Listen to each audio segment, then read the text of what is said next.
Understanding up to code in English. Hello, dear learners. Today, we're diving deep into the English phrase, up to code. It's a common expression used in certain situations, and by the end of this video, you'll know exactly when and how to use it. Let's get started. The phrase, up to code, often refers to something that meets established standards or regulations.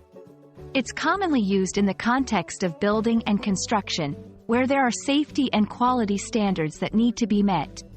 For instance, when a building is constructed or renovated, there are certain standards or codes it must adhere to. If someone says the building is up to code, it means the building meets all these necessary standards and is considered safe and compliant.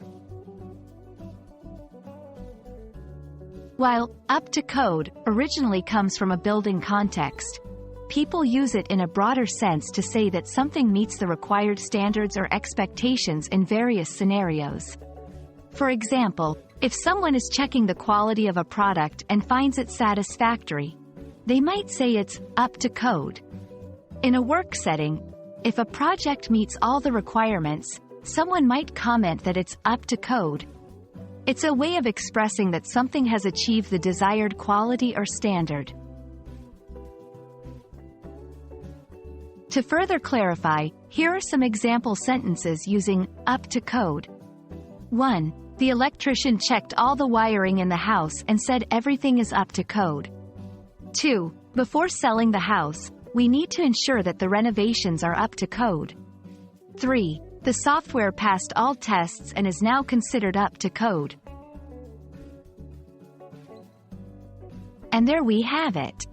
Up to code is a versatile phrase that goes beyond its construction roots, and it's a handy expression to know. We hope this video has shed light on its meaning and use. Remember, language is a journey, and every phrase you learn enriches your English speaking experience. Until next time, happy learning!